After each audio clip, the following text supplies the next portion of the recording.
뉴스업 시작합니다. 먼저 중동 소식입니다. 이스라엘군이 헤즈볼라에 이어 예멘 반군 후티의 근거지에 대한 공습에도 나섰습니다. 중동의 반이스라엘 무장조직 연대인 저항의 축을 전방위로 공격하면서 이란의 대응 여부에 더 관심이 쏠리고 있습니다. 김지영 기자가 보도합니다. 후티 반군이 장악한 예멘의 항구 도시 호데이다 곳곳에서 검은 연기가 피어오릅니다. 여러 차례 폭발로 붉은 불기둥이 솟아오르기도 합니다. 이스라엘군이 헤즈볼라를 집중 공습한 데 이어 예멘 후티 반군에 대해서도 폭격에 나섰습니다. 발전소와 항구 시설을 장거리 공격하기 위해 전폭기와 급유기, 정찰기를 포함한 공군 항공기 수십 대를 투입했습니다.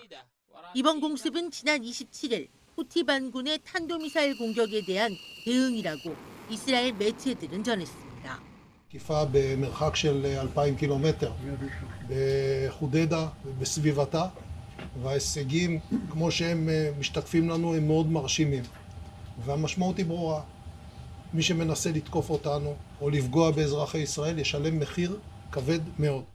이스라엘군은 27일 공습으로 나스랄라와 함께 최소 20명의 헤즈볼라 지휘관을 제거했다고 발표했지만 헤즈볼라를 겨냥한 공습을 멈추지 않았습니다. 어제 오후에도 레바논 수도 베이루트 외곽의 헤즈볼라 거점 다이아에 또 표적 공습을 진행했습니다. 이스라엘은 가자 지구의 하마스, 레바논의 헤즈볼라, 예멘의 후티 반군 등 이른바 저항의 축과의 3변전에서 자신감을 드러내고 있습니다. 배후인 이란의 반응을 끌어내기 위한 전략이라는 분석이 나옵니다.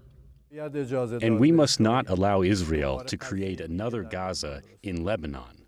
This will not come from Hezbollah's hands alone. 다만 이란은 강력한 보복을 경고하면서도 아직 군사적 대응은 하지 않고 있습니다. YTN 김지영입니다. 이스라엘이 북부 레바논과의 국경에 탱크와 병력을 집결시키고 있다고 AP와 워싱턴 타임스 등 외신들이 보도했습니다. 특히 나스랄라가 사망한 전날 새로운 탱크들이 레바논 국경지대의 모습을 드러냈고 장갑차 2대가 호위하는 크레인이 이동식 대피소를 설치하는 모습도 확인됐다고 덧붙였습니다. 이스라엘의 레바논 베이루트 공습으로 이란 혁명수비대 장성이 폭사한 데 대해 이란 정부가 보복을 예고했다고 AFP 통신이 보도했습니다. 이란 외무장관은 현지 시간 29일 성명에서 침략자 이스라엘 정권의 끔찍한 범죄는 대응 없이 지나가지 않을 것이라며 모든 정치적, 외교적, 법적, 국제적 역량을 동원해 범죄자와 지지자들을 추적할 것이라고 밝혔습니다. 앞서 아바스 닐포루샨 이란 혁명수비대 작전부사령관은 지난 27일 이스라엘의 베이루트 정밀 공습으로 헤즈볼라 수장 하산 나스랄라 등과 함께 숨졌습니다. 이스라엘과 헤즈볼라 사이 전면전 위기가 고조되면서 미국 정부가 중동에 미군을 추가 배치할 준비에 나섰습니다.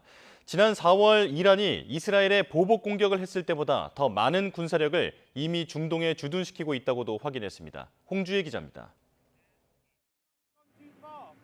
헤즈볼라 수장이 살해된 뒤 바이든 미국 대통령이 오스틴 국방장관에게 중동에서 방어 태세를 끌어올리라고 주문한 지 하루 만에 국방부 성명이 나왔습니다.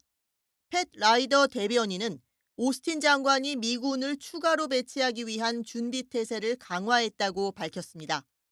다양한 우발 상황에 대응해 이스라엘과 헤즈볼라, 더 나아가 이스라엘과 이란의 전면전이 벌어지는 걸 막으려는 것으로 풀이됩니다. 오스틴 장관은 특히 에이브러햄 링컨 항모 강습단을 중동 지역에 계속 주둔시키고 와스프 상륙준비단과 해병 원정대도 인접 지역에서 계속 작전하라고 지시했습니다.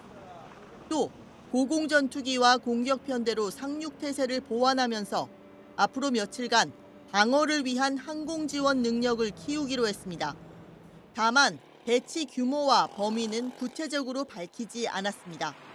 이란과 대리 세력이 미국 국민과 이익을 표적으로 삼을 경우 필요한 모든 조치를 하겠다고 경고하는 것도 잊지 않았습니다. 백악관도 현재 중동 지역에 배치된 미군 병력이 예전보다 더 많아졌다고 확인했습니다. We have to be prepared for some sort of response.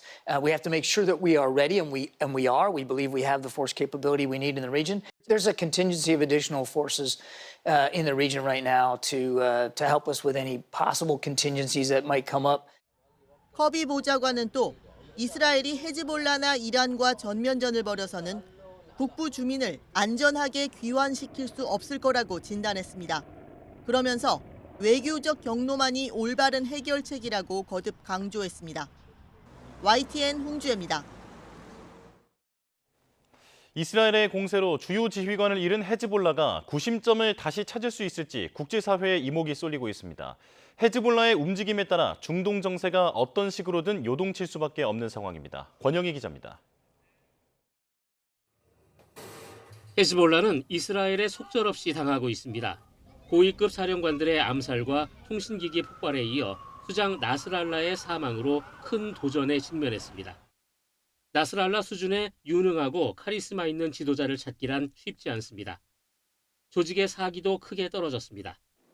최근의 대응 능력은 세계 최강의 비정규군이란 평가가 무색할 정도입니다.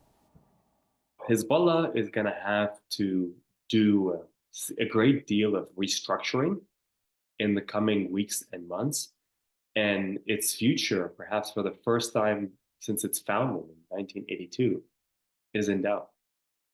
그러나 헤즈볼라 조직 전체의 붕괴로 이어지진 않을 것이란 분석이 우세합니다. 헤즈볼라는 이런 종류의 충격을 흡수할 수 있도록 만들어졌고 비슷한 경험을 쌓아왔습니다. 여전히 5만 명 넘는 병력에 로켓과 미사일 20만 발을 갖고 있는 것으로 추산됩니다. 나스랄라의 생사가 불확실한 상황에서도 이스라엘 공격을 이어가며 독자적인 군사작전 수행 능력을 보여줬습니다. Hezbollah is dug in. It's much better defended. It's much better forces. They've got much better trained by the Iranians, and they've got tremendous faith. I probably think they will fight on. 나스랄라의 사촌이자 후계자로 알려진 하셈 사피예딘의 존재도 헤즈볼라의 회생 가능성을 높이는 요소입니다. 사피예딘은 30여 년간 헤즈볼라의 훈련 시스템과 재정 상황을 관리해왔습니다. هذا العدوان حتما له عقابه الخاص وله قصاصه الخاص. هذا العقاب آت. 헤즈볼라가 얼마나 빨리 조직을 정비할 수 있고 이스라엘에 대한 어떤 대응에 나설지에 헤즈볼라와 중동 사태의 운명이 달렸습니다. YTN 권영입니다. 프란치스코 교황은 이스라엘의 레바논 공습에 대해 부도덕한 공격이라고 비판했습니다. 교황은 공습 주체인 이스라엘을 직접 언급하지 않은 채 각국이 군사력을 사용할 때 도를 넘어서는 안 된다고 주장했습니다. 그러면서 전쟁은 부도덕하지만 전쟁의 규칙은 어느 정도 도덕성을 부여하는데 방어는 항상 공격에 비례해야 한다며 불균형적인 상황이 발생하면 도덕성을 넘어서는 지배적인 경향이 나타난다고 말했습니다. 대통령 직속 의료개혁 특위가 의대 증원 규모 등을 논의할 기구를 신설하는데 의료계 목소리를 직접 반영하기로 했습니다. 다만 의료계가 25년도 의대 증원 백지화를 요구하고 있는 상황에서 논의 기구에 참여할지는 미지수입니다. 신윤정 기자가 보도합니다. 정부는 매년 2,000명 수준의 의대 증원 규모 결정 근거로 3곳의 연구 결과를 제시했습니다. 한국보건사회연구원과 KDI, 서울대학교의 3개 보고서는 객관적 추계 방법을 통해 공통적으로 2035년 1만 명의 의사 부족을 예측하였고, 그러나 의료계에서 충분한 논의가 없었다고 강하게 반발하며 백지화를 요구하자 의료인력 수급 추계와 조정을 위한 논의기구 출범을 제안했습니다. 대통령 직속 의료개혁 특위는 최근 추계기구의 구체적인 구성 방향과 역할, 운영 계획에 대한 심의를 마쳤는데 의료계 입장을 대폭 반영하는 방안이 확정됐습니다. 의사와 간호사 등 직역별 전문가 10여 명으로 수급추계 전문위원회를 구성하며 절반 이상을 의사협회 등 각 민간단체 추천을 받기로 한 겁니다. 50% 이상을 의사단체에서 전문가를 추천을 받아서 여기에 넣겠다. 왜냐하면 의사분들이 가장 이해관계가 있고 현장을 잘 알기 때문에. 대통령실 고위 관계자는 의료계가 2026학년도를 포함한 과학적, 합리적인 의대 증원안을 제시하면 이를 검증하는 틀이 될 것이라고 설명했습니다. 다만 정부가 발표한 2,000명 증원이 원점으로 돌아가는 것도 아니며 25학년도 의대 증원은 더 논의할 대상이 아니라고 선을 그었습니다. 야당에서는 정부의 의대 증원안이 제대로 만들어진 게 아니란 점을 자인했다며 25학년도 백지화에 대한 대답이 먼저라고 지적했습니다. 시스템과 체계 없이 주먹국으로 만들어졌다는 것들을 자인한 겁니다. 현재 증원된 정원에 대한 태도를 어떻게 가질 것인가 문제는 여전히 남아있는 것이어서 정부는 조만간 수급추계위원회의 구체적인 운영 계획을 발표하는데 의료계의 참여를 유도할 묘안이 포함될지가 관건으로 보입니다. YTN 신윤정입니다. 8월 생산이 자동차와 반도체 등에서 늘며 한 달 만에 증가했고 소비도 승용차 등 내구재 판매가 늘며 증가로 전환됐습니다. 통계청이 발표한 8월 산업활동 동향에 따르면 전 산업 생산은 광공업과 서비스업 생산이 늘며 전월 대비 1.2% 증가했습니다. 광공업은 자동차와 반도체, 서비스업은 도소매와 숙박, 음식점 등이 증가했습니다. 소매 판매는 음식료품과 승용차 등에서 판매가 늘어 전월 대비 1.7% 증가했습니다. 설비 투자는 운송장비와 반도체 제조용 기계 등 기계류에서 투자가 모두 줄어 전월 대비 5.4% 감소했습니다. 부산에서 좌회전하던 모닝 차량이 신호 대기 중이던 다른 모닝 차량을 들이받고 전복돼 한 명이 다쳤습니다. 또 중국집 주방부터 야산까지 곳곳에서 화재도 잇따랐습니다. 사고 소식 유사연 기자가 전해드립니다. 모닝 한 대가 가야 할 차로에서 벗어나는 듯 아슬아슬하게 주행합니다. 그리고선 중앙선 옆에서 신호 대기 중이던 다른 모닝을 들이받습니다. 충돌 직후 튕겨나간 모닝은 옆으로 쓰러지더니 아예 거꾸로 뒤집혀버립니다. 어제 오후 5시 10분쯤 부산시 금정구 장전동 사거리에서 좌회전하던 모닝 차량이 신호 대기 중이던 모닝을 충돌한 겁니다. 전복된 차량에 타고 있던 40대 여성 운전자가 다쳐 병원으로 옮겨졌는데 생명에는 지장이 없는 것으로 파악됐습니다. 목격자는 주변에 있던 시민들이 힘을 합쳐 전복된 차량을 바로 세우는 데 도움을 줬다며 사고 당시 상황을 설명했습니다. 사고를 낸 운전자는 술을 마시거나 마약에 취한 상태는 아니었던 것으로 파악됐습니다. 초보라서 그러신 것 같아요. 초보라서 뒤에 이렇게 초보 운전이 이렇게 붙어 있었거든요. 맹렬한 불길과 함께 시커먼 연기가 뿜어져 나옵니다. 어제 오후 5시 50분쯤 경기 고양시 백석동에 있는 중국집에서 불이 났습니다. 식당 손님 등 3명이 스스로 대피하면서 다친 사람은 없었습니다. 소방당국은 1층 주방에서 불이 시작된 것으로 보고 있습니다. 음식점 1층인데 그 3층 건물이 다 타가지고 그 연기가 나기 시작해가지고 가서 봤는데 그렇게 됐더라고요. 산 위쪽에서 새하얀 연기가 한가득 피어오릅니다. 어제 오후 3시 40분쯤 전북 남원시 200면 시루봉에서 불이 났습니다.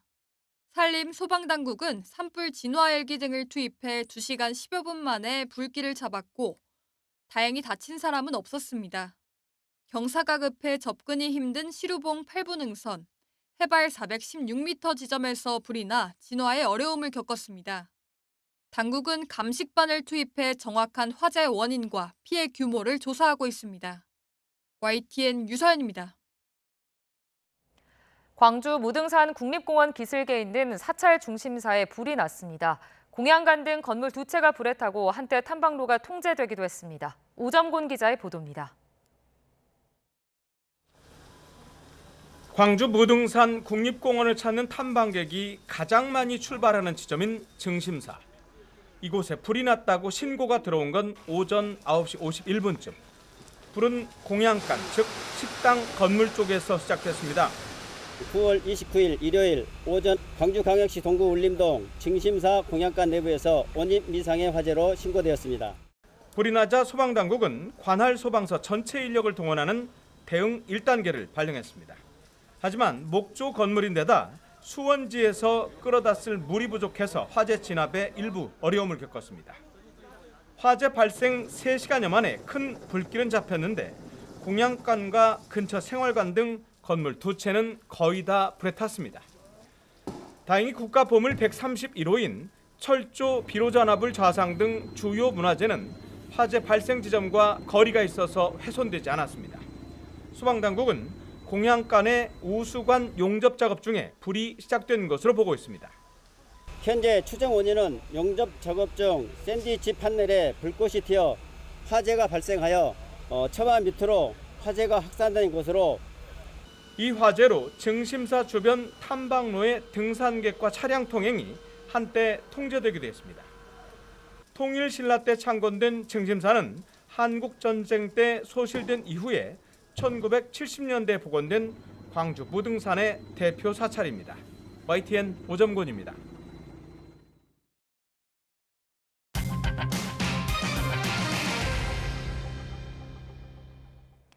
제18호 태풍 끄라토는 이번 주 목요일쯤 제주도 먼 남쪽 해상까지 북상할 것으로 보입니다. 이후 태풍이 한반도까지 북상할지에 대해서 아직 유동적이란 입장인데요. 기상청은 실시간 정보 확인을 당부했습니다. 김민경 기자가 정리했습니다. 이번 주 한반도에 큰 위협으로 다가오고 있는 18호 태풍 끄라톤입니다. 필리핀 북동쪽 해상에서 힘을 키우고 있는데 강도가 세지며 중심부의 태풍의 눈도 점차 또렷해지기 시작했습니다. 태풍은 앞으로 북서쪽으로 이동하면서 고수온 해역을 지나 더욱 강해질 전망입니다. 이후 수요일쯤에는 타이완 동쪽 해상에서 방향을 틀어 우리나라를 향할 걸로 보입니다. 다만 이 과정에서 여러 변수가 작용할 가능성이 있습니다. 2일경 대만 동쪽을 지나 4일 오전 북위 30도까지 북상할 것으로 예상하고 있습니다. 태풍이 이동 경로상에 대만의 지형이나 상층 기압골의 영향으로 변동성이 매우 큰 상황입니다. 우선 태풍이 서쪽으로 더 많이 이동할 가능성입니다. 해수면 온도가 높아 이동하면서는 태풍이 강하게 발달하겠지만 타이완의 높은 지형에 부딪히면서 마찰이 심해져 세력이 약해지고 속도도 느려지게 됩니다. 이 때문에 일부 수치 예측 모델들은 태풍이 방향을 틀지 않고 그대로 중국을 향할 가능성도 제시하고 있습니다. 두 번째는 북쪽에서 내려오는 상층 찬 공기의 빠른 흐름입니다. 태풍이 상층 기압골과 가까우면 흐름을 타고 빠르게 북상하겠지만 거리가 멀 경우에는 느리게 이동하거나 북상하면서 약해져 열대저압부로 약화할 가능성도 있는 겁니다. 아직까지 태풍은 수치 모델에 일별 나타나는 이 새로 갱신되는 모델들마다 매우 변동성이 큰 상황입니다. 일부 하나의 수치 모델을 가지고 판단하기가 굉장히 어려운 상황이라는 부분이고요. 태풍의 경로는 아직 불확실하지만 한반도가 직접 영향을 받을 가능성도 있는 만큼 이번 주에는 최근 기상 정보를 주의 깊게 살피고 대비하는 것이 중요합니다. YTN 김민경입니다. 어느새 9월의 마지막 날입니다. 본격 가을이라고 하기에는 한낮에는 28~29도에 이르는 늦더위가 나타나고 있는데요. 내일 비가 내리면서 늦었던 가을이 시작된다고 합니다. 징검다리 연휴를 앞두고 북상하는 태풍 소식까지 오늘 전문가와 함께 짚어보겠습니다. 반기성 YTN 재난자문위원 화상으로 연결해 보겠습니다. 위원님 나와 계시죠? 네, 안녕하세요. 네, 아침 저녁으로는 상당히 선선한데 또 한낮에는 가을빛이 뜨겁습니다. 또 주말 사이 제주에는 열대야까지 발생했죠. 이례적인 9월 늦더위, 좀 평년과 비교했을 때 어느 정도 더운 겁니까? 지금 보면 전국적으로 평년보다 한 3도에서 5도 이상 높습니다. 말씀하신 것처럼 어제 제주 성산이 25도를 기록을 하면서 정말 9월 말에 기록적인 열대야를 기록을 했는데요. 올해 이렇게 이제 열대야가 늦어지고 기온이 높은 것은 전반적으로 남쪽에 있는 그 따뜻한 고기압이 우리나라 광범위하게 현재 덮고 있기 때문입니다. 오늘 같은 경우도 예를 들어보면 오늘 아침 서울 최저 기온이 18.3도인데 평년 기온이 14.7도거든요. 그러니까 평년보다 3.6도가 높은 것이고요. 네. 낮 기온도 오늘 예상이 29도인데 평년 기온이 23.3도거든요. 그렇게 되면 평균보다 한 5.7도가 높은 형태입니다.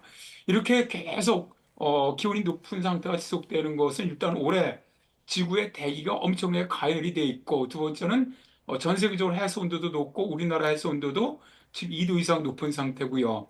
다음에 남쪽 기단이 계속 뜨거운 남쪽 기단이 한반도를 덮고 있습니다. 여기에다가 최근에 날씨가 좋다 보니까 일사량이 아주 강하고요. 또 최근에 그 동풍이 들어오면서 서쪽 지방으로 팬 현상으로 기온이 높이 올라가는 이러한 영향으로 평년보다 계속 기온이 높은 상태를 보이고 있는 것이죠. 네. 자, 위원님, 같은 늦더위라도 한반도의 동쪽과 서쪽이 다른 날씨를 보이고 있습니다. 반반 날씨라는 표현도 나오고 있더라고요. 이건 왜 그럽니까? 우리나라 가장 대표적인 지형적인 영향 때문이죠. 우리나라는 동쪽으로 태백산맥이 백두대간이라고 하는데 지나가는데 이게 높습니다. 그러다 보니까 지형적인 영향을 많이 주게 되는 것이죠. 지금 같은 경우는 저 고기압 자체가 동해 북부 해상에 위치해 있기 때문에 우리나라는 동풍이 들어옵니다. 동풍이 들어오게 되면은 일단 동해상을 지나온 이 공기가 태백산맥을 상승을 하면서 응결이 일어나죠. 그러다 보니까 동해안 쪽은 기온도 낮고 혹은 비가 내리거나 흐린 날씨가 되지만 태백산맥을 넘은 이 공기는 일단 영서 쪽으로 넘어오면 굉장히 맑아지면서 고온 건조한 바람으로 바뀝니다. 따라서 서쪽 지역, 그러니까 수도권이나 충청이나 혹은 뭐 강원 영서 지역은 기온이 평년보다 2도에서 3도 이상 높이 올라가는, 그러면서 날씨는 맑은 이런 현상이 발생을 하는 것이죠. 딱 그러니까 이 태백산맥 하나로 우리나라의 기상이 아주 정반대로 나뉜 반쪽 날씨가 이렇게 발생하는 겁니다. 네, 의원님, 이 늦더위가 오늘까지만 좀 견디면 될 듯합니다. 바로 내일부터 10월부터는 좀 기온이 크게 떨어진다고 하는데 어느 정도까지 떨어질까요?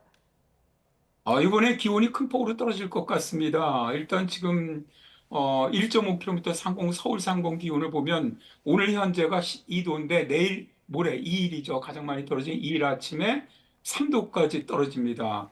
그다음에 5km 상공 서울 상공의 기온이 영하 7도인데 현재 내일 모레 서울 아침 그 상공 기온이 영하 16도, 그러니까 둘 다 9도 가량 아주 급격히 떨어지거든요. 이렇게 기온이 떨어지면은 지상 기온도 급격히 떨어질 수밖에 없는데 결국 내일 일단 기압골이 통과해 나가고 나면 내일 낮부터는 한기가 남아합니다. 그래서 내일 낮부터는 일단 서울이라든가 중부지방이 거의 평년보다 5도 이상 기온이 떨어집니다. 떨어지는데 문제는 바람이 강하거든요. 내일 낮부터는 바람이 강하게 불면 체감 기온은 5도 이상 또다시 더 떨어집니다. 그렇기 때문에 일단 내일 아침 출근하실 때 옷을 좀 두툼하게 입으셔야 할 것 같고요. 모레는 또 내일보다 5도, 10도 이상 더 떨어집니다. 그래서 강원 영서 내륙 같은 경우 10도 이하, 그다음에 강원 산하고 5도 이하, 강원 산하 높은 곳에는 올해 첫 얼음이 얼 가능성도 굉장히 높습니다. 서울지방 같은 경우는 모레 최저 기온이 11도, 그다음에 그 다음 날도 11도로 평년보다 한 2도에서 3도 이상 낮을 것으로 예상이 되고 있습니다. 네, 의원님, 오늘은 또 올해 유난히 늦게 찾아오는 가을인데 또 유난히 짧게 지나가겠다고요? 또 어느 정도 짧아지는지도 좀 궁금합니다. 우리가 이제 가을을 구분하는 것이 하루 평균 기온이 20도 이하로 내려가서 다시 이제 기온이 올라가지 않는 첫날을 가을이 시작됐다라고 얘기를 하는데 올해는 뭐 지금 뭐 아시겠지만 여름서부터 지금까지 이례적으로 기온이 굉장히 높은 날씨가 지속이 되고 있습니다.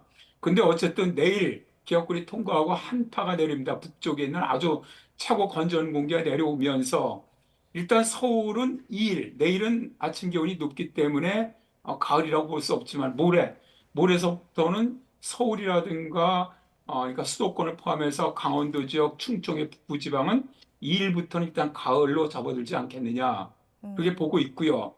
이렇게 되면은 이제 평년보다 한 3, 4일 정도 늦은 형태가 되는 것이고요. 그다음에 충청 남부지방이나 전북, 경북 지역은 다시 8일 정도 한파가 또다시 내려올 거로 보이거든요.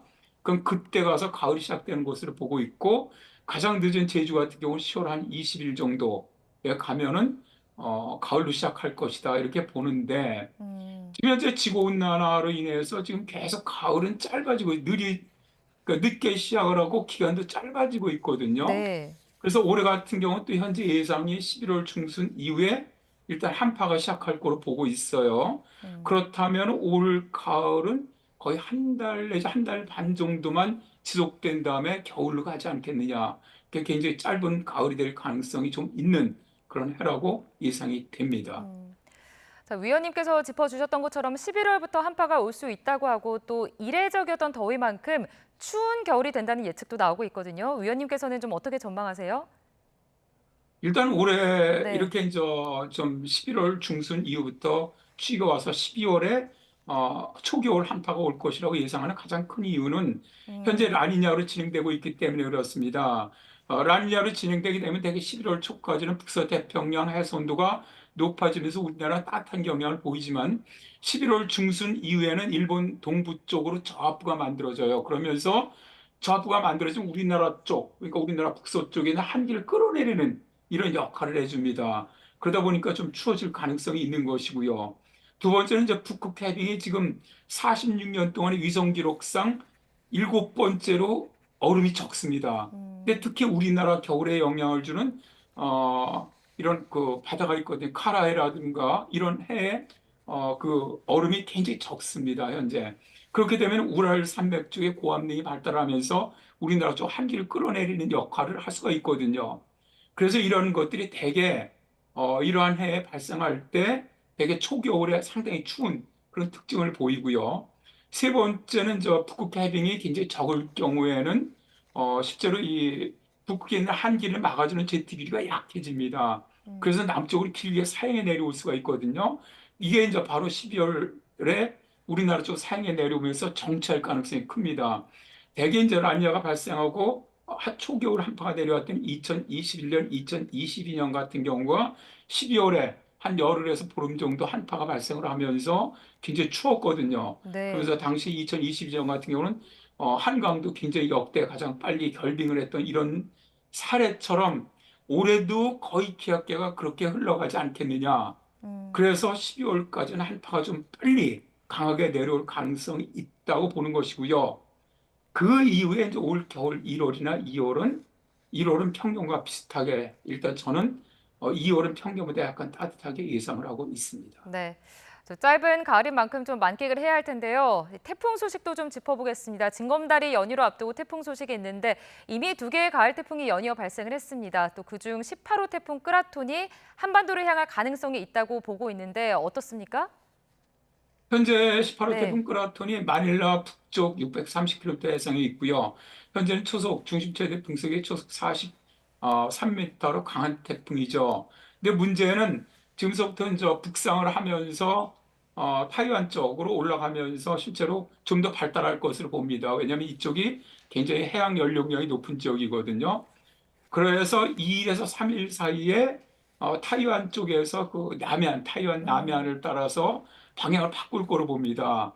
근데 이제 문제는 타이완을 붙어서 동진하기 때문에 이때 육지와 부딪히면서 세력이 약화될 것을 일단 보고요. 그다음에 타이완을 빠져서 동중국해로 빠져나올 때 이때 이 해역은 해수 온도가 높지 않습니다. 그래서 태풍이 약화된 채로 점차 약화되면서 일단 북상할 거로 보고 있고요. 현재 5일 새벽 3시에 타이완과 제주도 중간 정도까지 위치할 거로 보고 있습니다. 타이베이 북동쪽 한 500km 해상까지 위치할 것으로 보고 있는데 이때는 중심 최대 풍속이 초속 27m, 그러니까 중간 정도 세력이죠, 중정도. 그 강풍 반경 하나 290km 정도 태풍인데 문제는 이때부터 올라오면서 세력은 점차 약화되지 않겠나 일단 그렇게 예상을 하고 있습니다. 네, 위원님, 태풍이 좀 느리게 이동할수록 뜨거워진 바다로부터 에너지를 더 많이 채운다고 알고 있는데 태풍 끄라톤의 경우 지금 시속 4km 정도, 그러니까 사람이 걷는 수준으로 이동을 하고 있다고 합니다. 좀 우려할 점 없을까요? 현재는 예상이 일단 지금 북상을 하면서 타이완까지 올라갈 때 오늘은 지금 강한 태풍이지만 내일은 매우 강한 태풍으로 발달하거든요. 네. 이렇게 발달하는 것은 속도가 느릴 때 태풍의 이동 속도가 느릴 때 태풍이 강해지는 것 하나, 약해지는 것 하나 두 가지가 있습니다. 네. 왜냐하면 태풍이 늦게 이동을 할 때는 이 밑에 있는 50m, 100m 밑에 있는 물을 끌어올립니다. 용승을 시키거든요. 그런데 밑에 있는 물이 찰 경우는 이 태풍이 약해집니다. 근데 현재 그 태풍이 진행하고 있는 타이완 남쪽 해상은 50m, 100m 밑에까지 굉장히 뜨거워요. 그러니까 우리가 말하는 해양 연료량이 크다는 것이거든요. 이럴 경우 태풍이 오히려 발달을 합니다.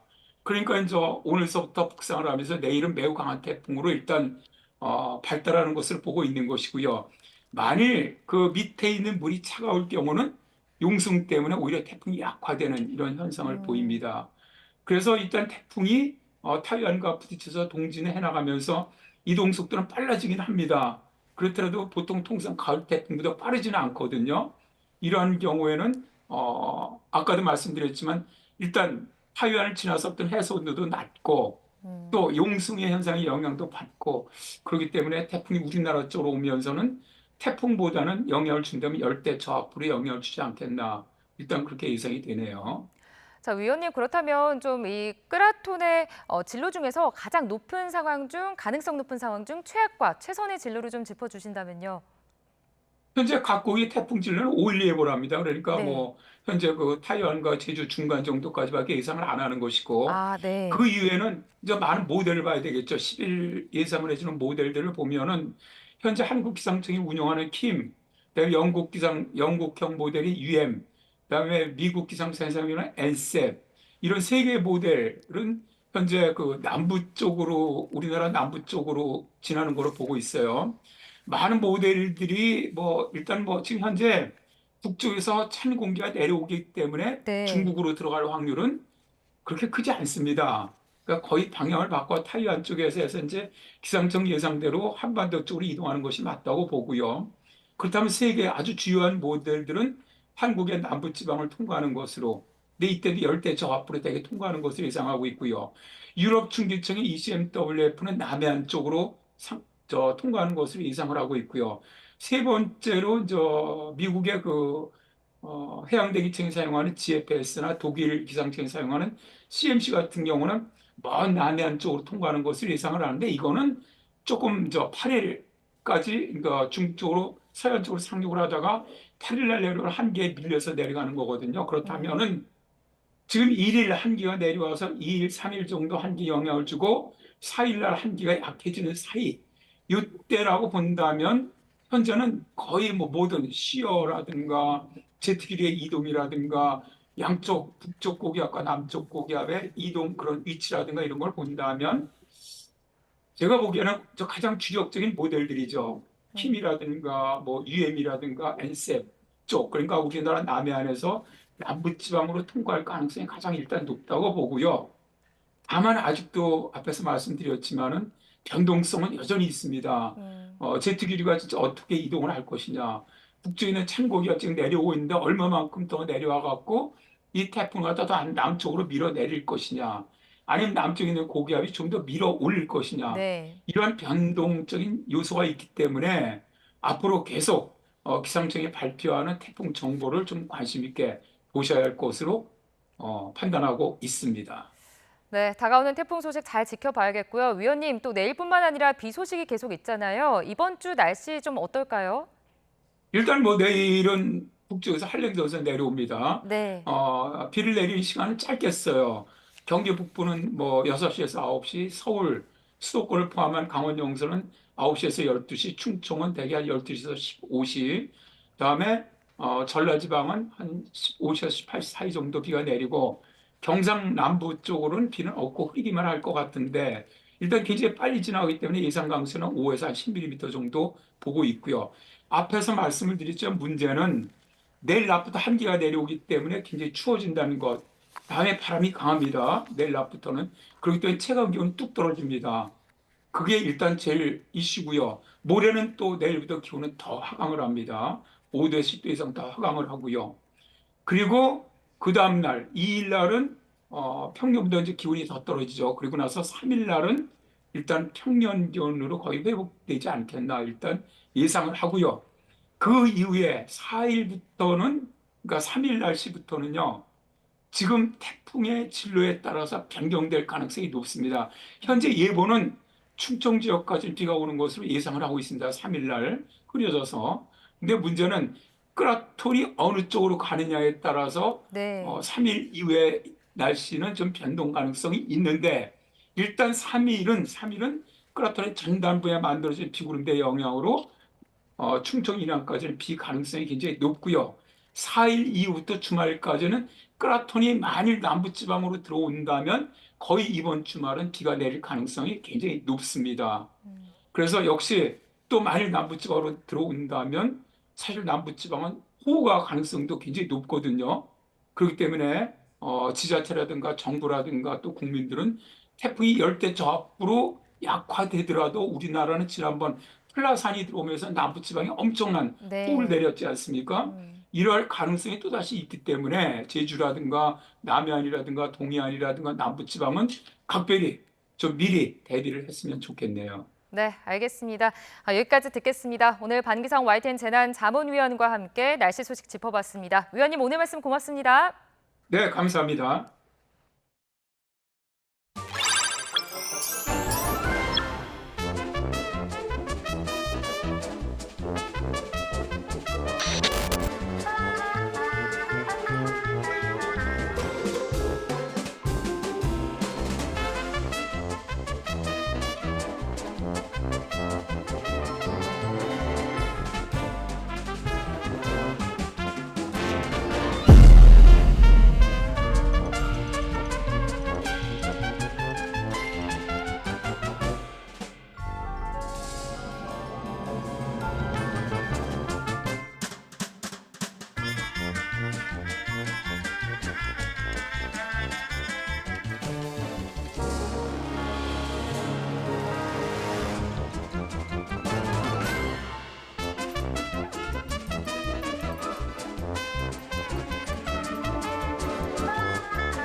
(9월 30일) 뉴스업 주요 일정 정리합니다.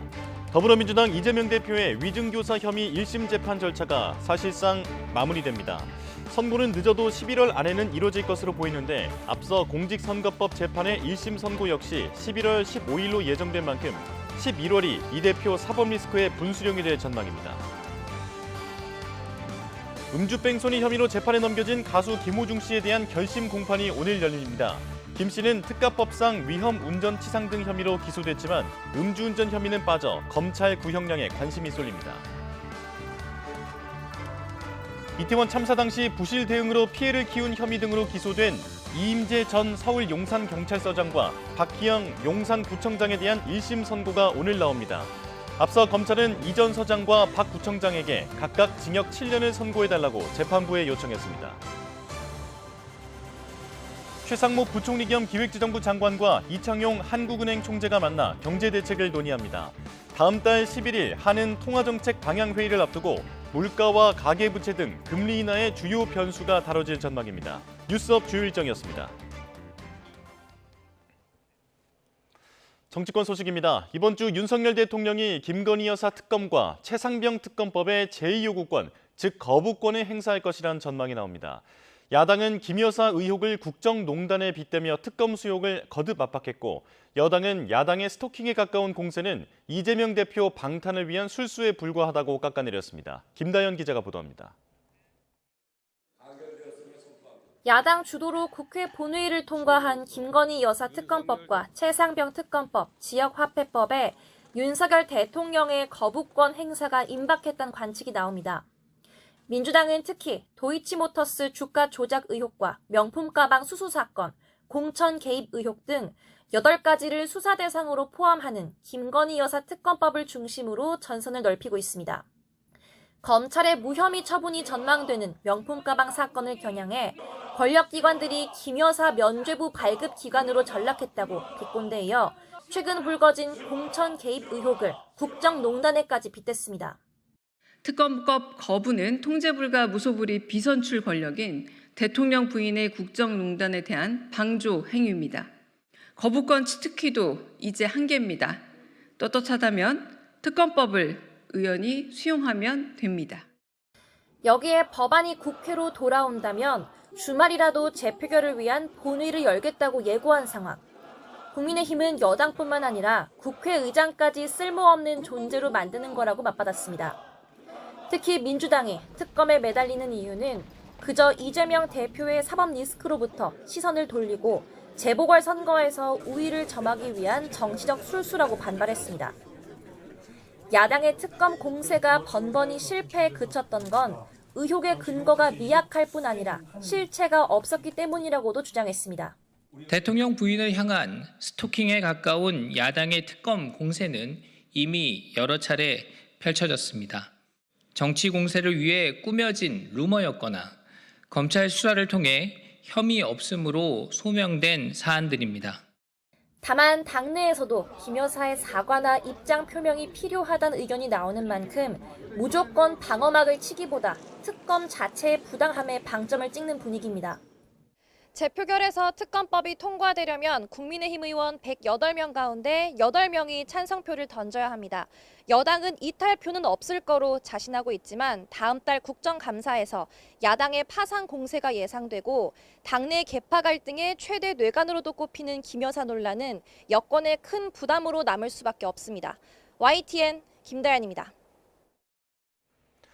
더불어민주당 의원 주선으로 국회에서 윤석열 대통령 탄핵을 주장하는 행사가 열려 논란이 커지고 있습니다. 민주당 지도부는 탄핵은 당 차원의 입장이 아닌 일부 의원의 개별 행동이라고 선을 그었지만 여당은 국기문란 행위라고 강하게 반발했습니다. 손효정 기자입니다.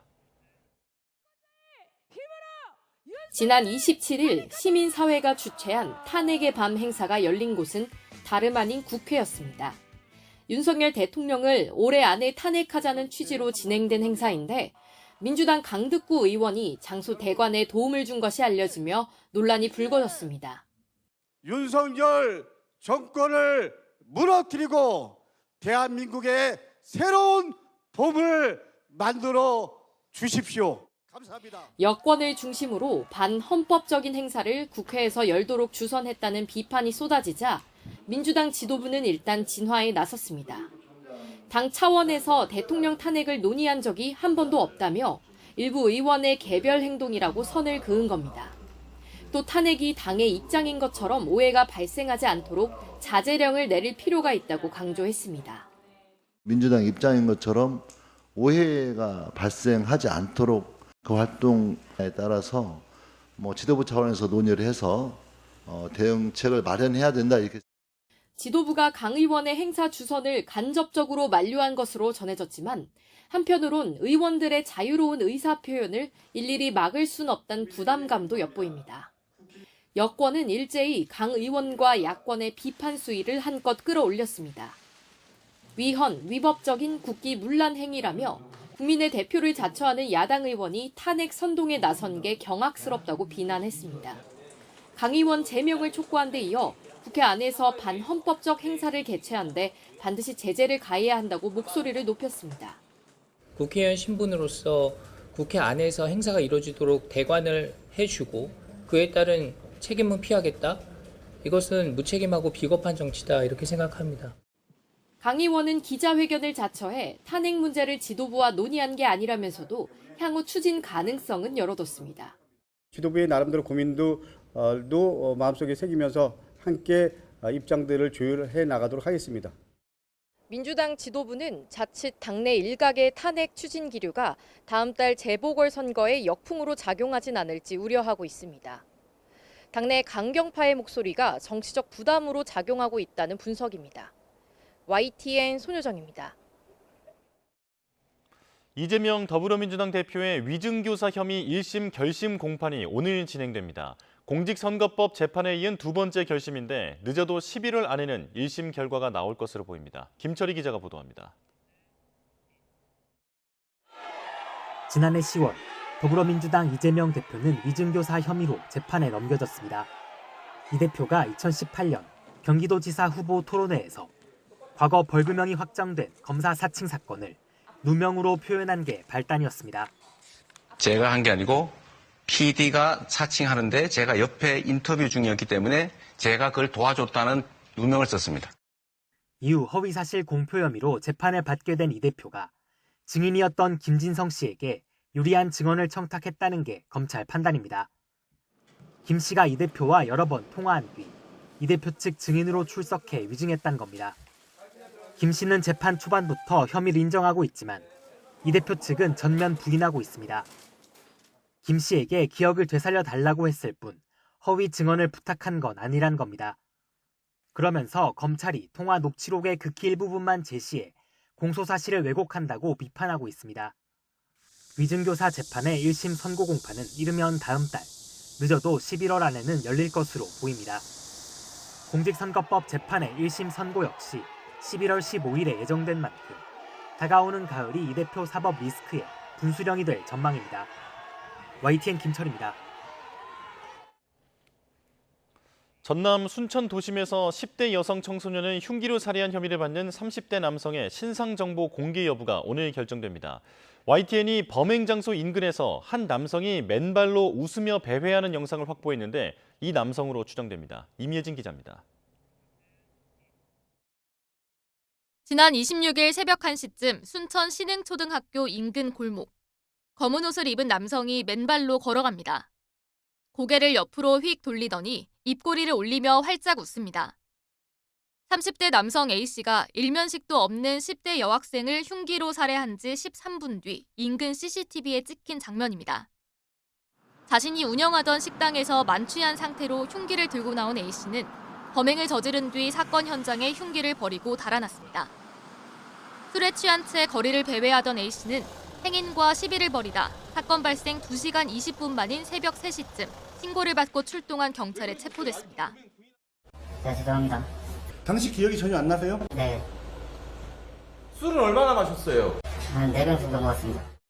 경찰은 이른바 묻지마 살인 가능성이 큰 것으로 보고 계획 범행인지 수사하고 있는데 의료 기록을 확인하는 등 정신 감정도 의뢰할 예정입니다. 경찰은 또 오늘 오후 신상정보공개위원회를 열어 A씨의 이름과 얼굴 등을 공개할지 심의합니다. 사건 현장에 마련된 분향소에는 숨진 학생을 추모하는 발길이 이어지고 있습니다. 시민들은 국화꽃과 간식을 놓고 추모글을 남기며 고인을 애도하고 있습니다. YTN 임혜진입니다.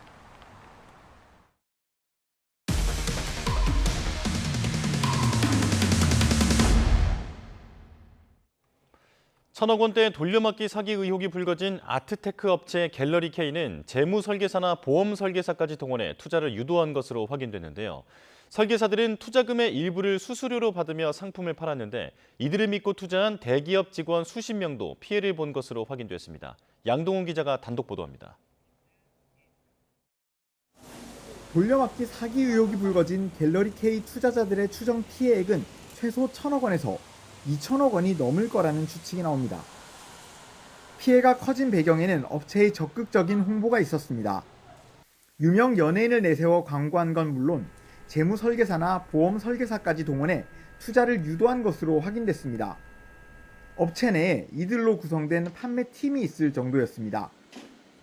시중금융사나 재무설계업체 소속이기도 한 이들은 미술품을 사면 전시와 대여를 통해 수익을 볼 수 있다며 갤러리K의 아트노믹스를 재테크 상품으로 홍보하고 다녔습니다. 그리고 고객들의 투자금 중 일부를 수수료로 받았습니다.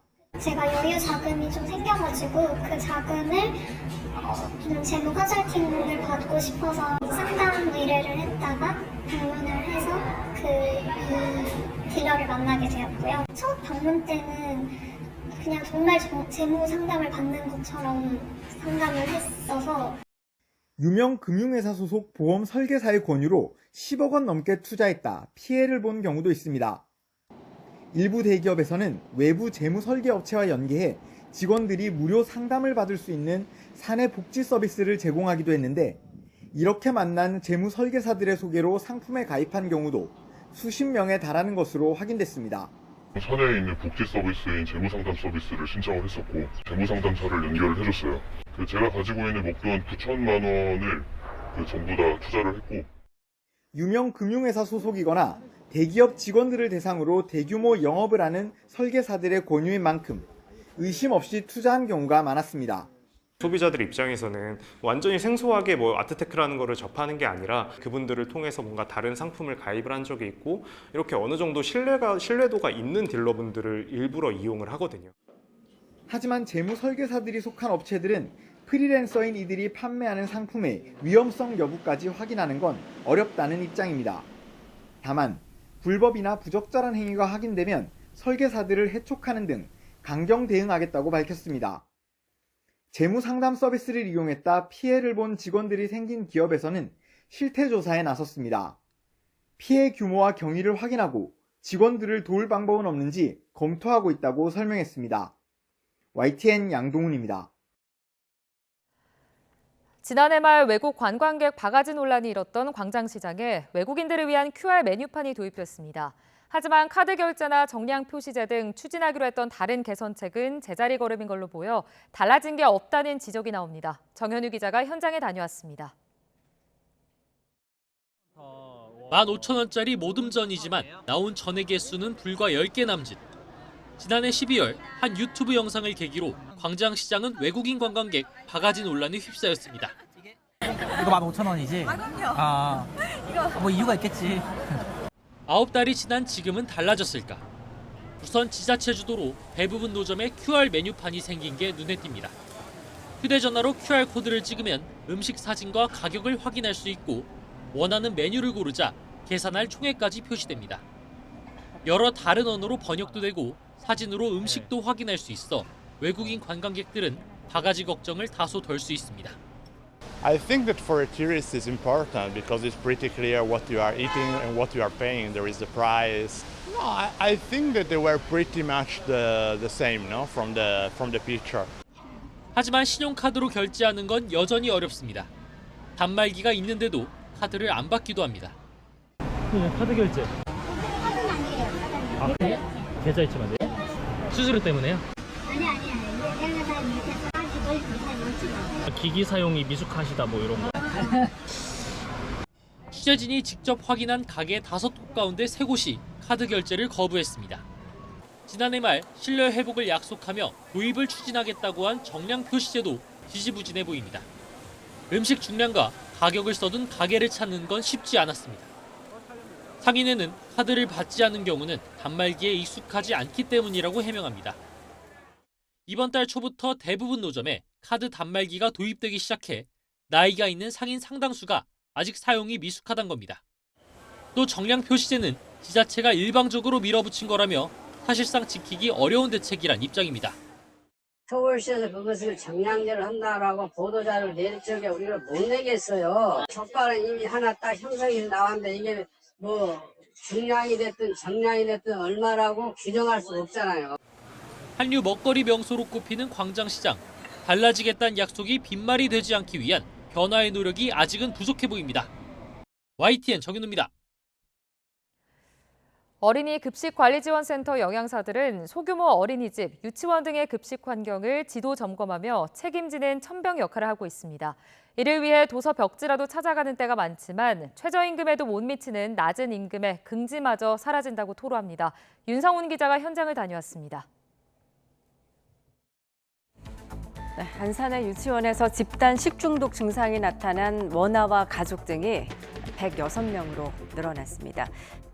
지난 2020년 아이들이 이른바 햄버거병에 걸려 투석 치료까지 받게 된 건 유치원 냉장고의 온도 이상으로 인한 식자재 오염, 사실상 부실 관리 때문이었습니다. 이에 따라 이듬해 100인 미만 어린이집과 유치원은 의무적으로 어린이 급식관리지원센터의 지도와 관리를 받도록 특별법이 개정됐습니다. 이렇게 만들어진 어린이 급식관리지원센터는 현재 전국적으로 230여 곳, 산골짜기 유치원부터 도서벽지에 있는 작은 어린이집까지 아이들이 있는 곳이라면 어디든 영양사들은 직접 발로 뛰며 영양을 책임지고 있습니다. 이런 영양사들의 하루는 어떨지 동행하면서 살펴보겠습니다. 여수 어린이 급식관리지원센터 영양사인 안영란, 서현지 씨와 함께 배를 타고 금오도를 향했습니다. 센터에서 한 곳까지 40분, 다시 배를 타고 30분. 이들이 향한 곳은 단 3명의 아이들이 다니는 어린이집입니다. 아이들 수가 적어도 관리가 소홀하지 않도록 냉장고부터 조리 과정까지 꼼꼼히 확인합니다. 18도일 정도로 온도도 적당하게 관리되고 있습니다. 주방 순회 방문 같은 경우에는 위생 안정적으로 이제 지식을 조금 전달을 드려요. 곰팡이 독소의 노출을 줄이려면 어떻게 관리를 해야 하는지. 아이들에 대한 영양 교육도 빠지지 않습니다. 토마토코로 만들어 볼까? 이게 편식을 하는 아이들도 이렇게 교육을 들어가니까 이제 친구들이 먹고 같이 먹어볼 수 있잖아요. 도서 지역에서 이렇게 소외되지 않고 이렇게 서비스를 받을 수 있으니까 좋은 것 같습니다. 그 영양사가 관리하는 어린이집과 유치원은 30여 곳. 배로 4시간 걸리는 검은도부터 차로 40km는 달려가야 하는 곳까지 한 달에 15번은 도서벽지 곳곳을 방문합니다.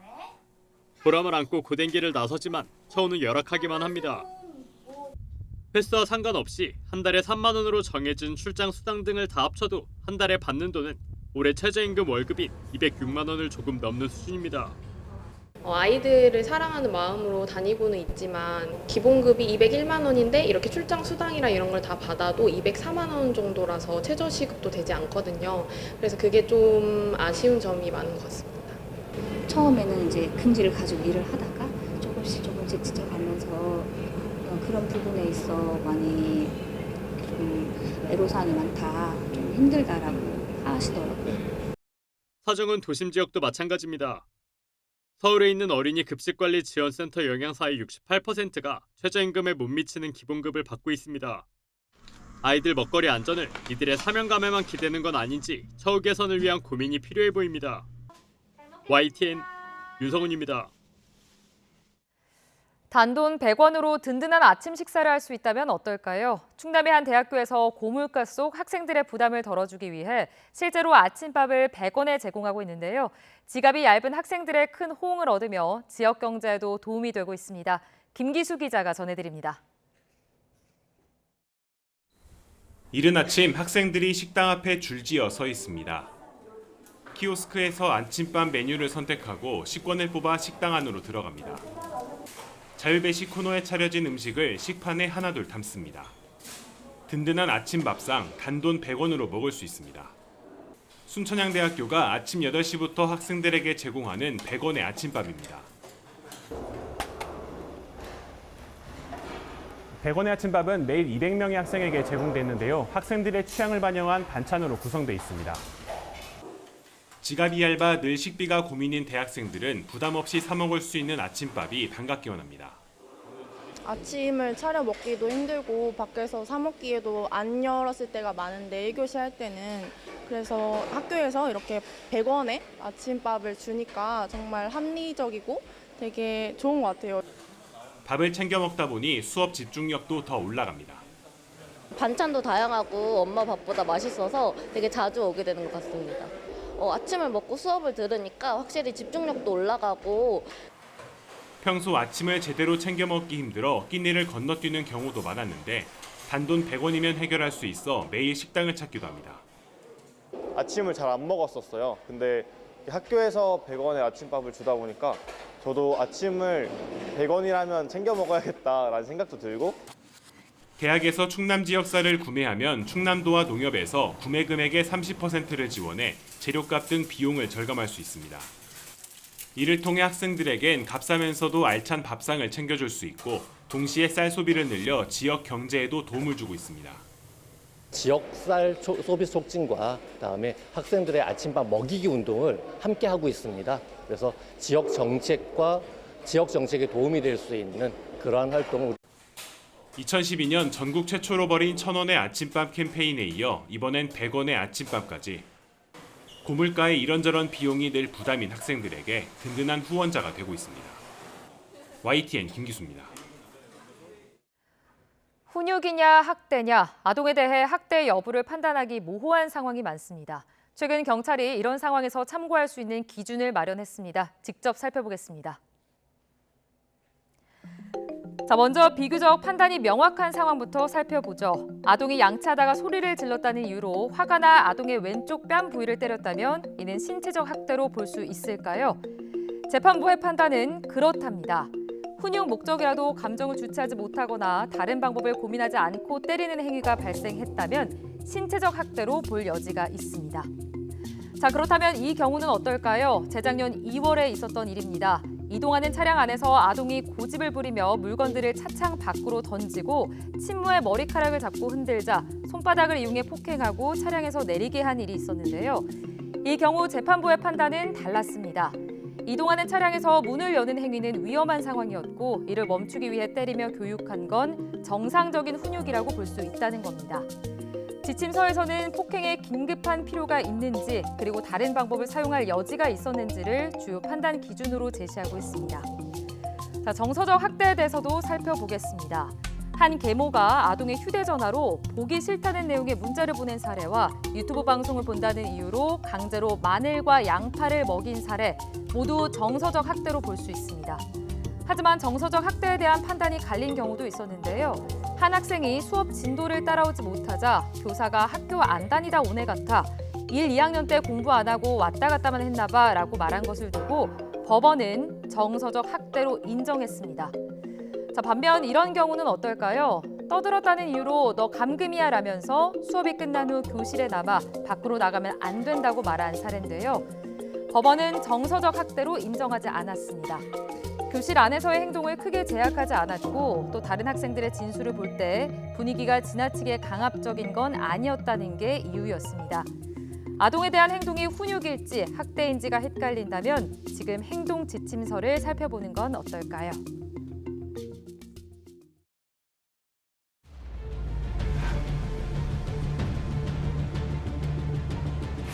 배추 한 통에 한 5, 6천 원 생각을 했거든요. 근데 지금 이거 세일을 했는데도 뭐 8천 원이 넘잖아요. 이 한 통에.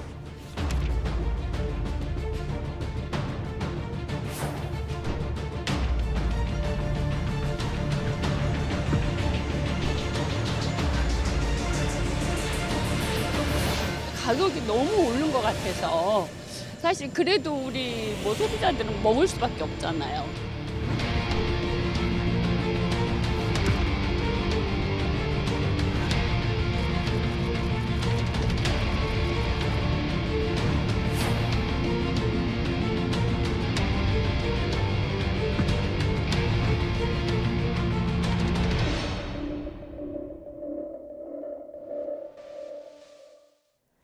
배추 한 포기 평균 가격이 10,000원에 육박한 가운데 정부가 중국에서 수입한 물량이 이번 주 외식업체 등에 공급될 예정입니다. 농림축산식품부는 지난주 중국에서 들여온 수입 배추 초도 물량 16톤을 이번 주 안에 외식업체와 식자재 업체 등에 공급할 것이라고 밝혔습니다. 또 중국산 배추 위생 논란을 잠재우기 위해 오늘 경기 이천시 비축기지에서 업체 관계자들이 배추의 상태를 직접 확인하게 할 예정입니다. 한국농수산식품유통공사 조사 결과 지난 27일 기준 배추 상품 한 포기의 소매 가격은 평균 9,963원으로 1년 전보다 60% 넘게 올랐습니다. 8월 생산이 자동차와 반도체 등에서 늘며 넉 달 만에 증가했고 소비도 승용차 등 내구재 판매가 늘면서 증가로 전환됐습니다.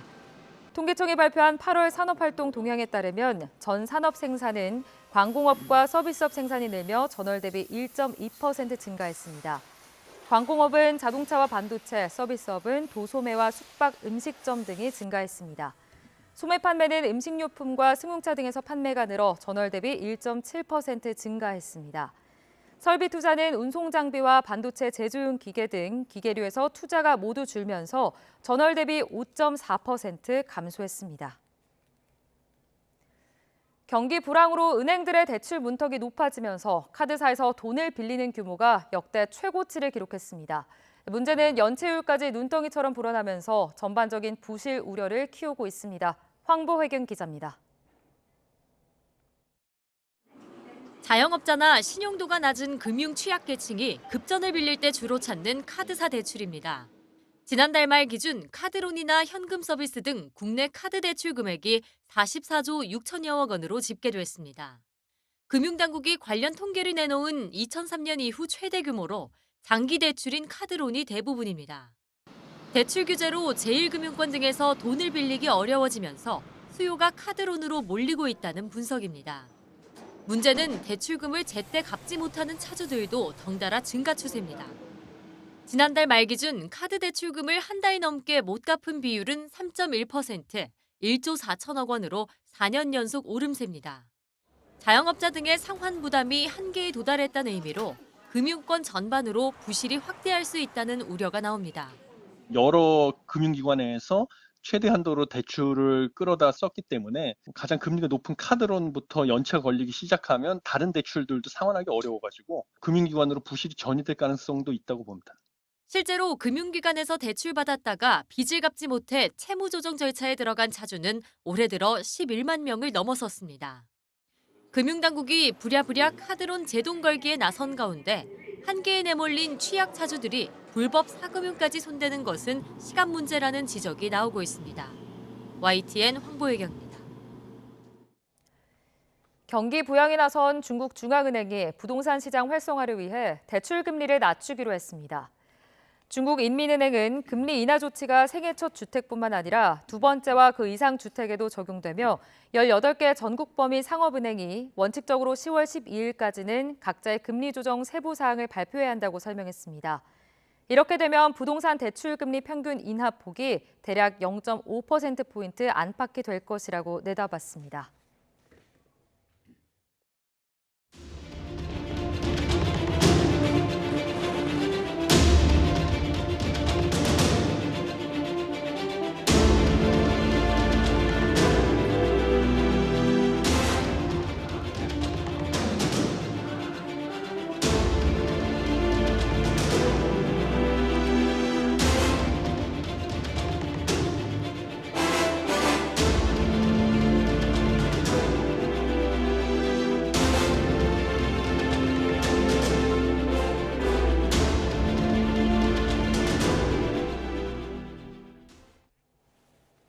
중동 정쟁의 양상이 바뀌고 있습니다. 이스라엘이 레바논 헤즈볼라에 이어 예멘 후티 반군에까지 공습을 퍼부었는데요. 피해 보복을 다짐한 이란은 단호한 대응에 나설 것을 시사했습니다. 그리고 조금 전에 들어온 소식으로는 이스라엘이 레바논의 중심부 베이루트를 공습했다는 소식까지 들어왔는데요. 자, 마영삼 주 이스라엘 전 대사와 함께 자세한 소식 짚어보겠습니다. 어서 오십시오. 안녕하세요. 네. 자, 대사님께서는 이스라엘 대사 그리고 팔레스타인 대표, 그러니까 양쪽 모두를 경험하신 유일한 외교관이시라서 이번에 모시고 자세한 이야기를 들어보려고 합니다. 자, 지금 제가 잠깐 언급한 것처럼 조금 전에 베이루트를 이스라엘이 공습했다고 하는데, 자, 그 배경과 의미에 대해서 좀 짚어주실까요? 네. 지금 현재 이스라엘은 공격의 그 폭과 정도를 굉장히 높이고 있습니다. 그저께 나스랄라가, 그러니까 헤즈볼라의 최고 지도자지요, 이미 사망을 했습니다. 그럼에도 불구하고 이렇게 계속 공격을 하는 것은 이스라엘은 일단 이스라엘이 공격을 받으면은 여기에 대해서는 과감하게 보복을 해야 된다는 그런 전쟁의 원칙을 그대로 수행을 하고 있습니다. 뿐만 아니라 이게 저항의 축에 대해서 우리는 어디라도 공격을 할 수 있는 능력을 갖추고 있다는 것을 보여주고 있는 것이라고 생각을 합니다. 예. 자, 지금 대사님께서 그 위치에 대해서 한번 짚어주시면 조금 더 시청자의 이해가 편할 것 같은데, 그러니까 지금 레바논은 이스라엘의 어느 쪽에 있는 거고 하마스는 어느 쪽이고, 예, 또 지금 헤즈볼라는 어느 쪽에서 맞붙고 있는 건지 좀 말씀해 주시면 그 저항의 축이 어떻게 둘러싸고 있는지 이야기가 좀 편할 것 같습니다. 네. 그 지금 현재 이스라엘 중심으로 해서 볼 때 가자 지역은 남쪽입니다. 예. 이집트하고 국경에 있는 데고, 여태까지 이제 전쟁을 계속했더랬지요. 그리고 나서 이제 북쪽으로 올라가면은 이스라엘과 레바논의 국경, 예, 거기에 바로 헤즈볼라가 레바논의 남쪽에 주둔을 하고 있습니다. 거기에서 지금 전쟁이 벌어지고 있고, 예. 또 저항의 축 한 축이 그 예멘 후티 반군입니다. 그것은 바로 굉장히 멀리 떨어져 있는 남쪽에 있습니다. 예. 그리고 이스라엘의 동편으로 보면은 시리아가 있고 이라크가 있고 이란이 있고, 그렇게 해서 그 전체의 축을 저항의 축이라고 그렇게 얘기를 하고 있습니다. 그렇군요. 그렇다면 이번에 헤즈볼라가 있는 이제 레바논의 베이루트를 공습했다라고 하는 것은 그 어떤 포위 같은 것을 풀기 위한 전략이었다, 이렇게 볼 수 있을까요? 네, 지금 현재 그 이스라엘은 방금 말씀드린 이 저항의 축과 지금 현재 대응을 하고 있는데 약 7개 전선에서 지금 전쟁을 수행을 하고 있습니다. 예. 따라서 어느 쪽에든지 일단 이스라엘을 공격을 하면 그 저항의 축을 끊어야 한다는 그런 목표를 세우고 있습니다. 그렇군요. 자, 그렇다면 이전에 있었던 공습에 대해서도 하나씩 의미를 짚어보겠습니다. 자, 예멘 그 후티 반군의 근거지가 폭격당했다고 하는데, 자, 지금 이곳이 그 항구 도시 아니겠습니까? 네, 그렇습니다. 이쪽을 공습한 의미도 좀 짚어주실까요? 네, 그 지금 현재 헤즈볼라하고의 전쟁이 가속화되면서 네. 후티 반군에서 이스라엘에 대한 미사일 공격을 2발을 시도를 했습니다. 여기에 대해서 이스라엘 측에서는 여기에 대한 보복을 천명을 했고, 그게 일환으로서 이루어졌습니다. 그런데 더 큰 의미는 지금 현재 예멘 후티 반군이 있는 지역은 이스라엘로부터 약 1,800km 떨어져 있습니다. 아, 예. 네, 그렇다면은 그 1,800km는 이스라엘에서 이란의 거리하고 거의 비슷합니다. 즉, 그 이스라엘 공군력은 후티 반군을 공격할 수 있을 정도로이니까 이란 어디도 공격을 할 수 있다는 이런 메시지를 주었다고 생각을 합니다. 그렇군요. 그러니까 예멘의 후티 반군을 겨냥한 것은 맞지만 충분히 그렇게 먼 곳에 있는 곳도 공습할 수 있다라는 어떤 역량을 과시한 것이다. 그렇습니다. 네, 이란을 겨냥해서요. 네네. 네, 그런 의미도 있다라고 짚어주셨고요. 자, 그리고 그 헤즈볼라가 사실 그동안 세계 최강의 비정규군이다라는 평가를 받아온 곳인데 이번에 보면 최고 지도자가 공습으로 사망했습니다. 이게 헤즈볼라가 예상치 못한 기습을 당한 건지 혹은 이스라엘의 역량이 그만큼 뛰어나다는 건지 어떻게 보십니까? 네, 그 하마스 전쟁 작년 10월 7일 일어났을 때 그 이스라엘의 정보기관 모사드에 대한 비난이 굉장히 강했습니다. 예. 그 정보 수집도 못했고 분석도 못했다는. 그런데 그 이후에 보면은 지금 BP 폭탄이라든가 무전기 폭탄 여기에서 상당한 놀라운 지금 현재 결과가 나왔습니다. 그리고 표적 암살로 보면은 지난번에 테헤란에서 그 하마스의 지도자 하니예가 폭탄에 살해되었습니다. 예. 그리고 이번에 나스랄라가 공군기의 공격으로 표적 암살 당했는데 이것은 충분히 정보 수집 분석에 따르는 것이라고 그렇게 예상을 합니다. 그렇군요. 따라서 이스라엘의 정보부의 정보 능력 이것이 여전히 막강하다는 이런 의미를 줄 수 있습니다. 예. 자, 그렇다면 그 나스랄라라는 사람이 어떤 사람인지도 좀 짚어주시면 좋을 것 같습니다. 네, 그 벌써 헤즈볼라가 1982년에 탄생했습니다만 이 사람은 네. 1992년부터 약 32년간 그 헤즈볼라를 지휘를 했습니다. 예. 그간에 지금 헤즈볼라가 매우 강한 조직으로 탈바꿈을 했는데 거기에 많은 지도력을 발휘했다라고 그렇게들 분석을 하고 있습니다. 예. 그렇다면 이런 인물이 사망했다고 하면 이제 구심점을 다시 찾을 수 있을까도 이제 예상이 되는데 어떻게 보십니까? 지금 현재 나스랄라뿐만 아니라 군사 지도자 거의 모두가 지금 현재 사망한 것으로 알려져 있습니다. 아, 네.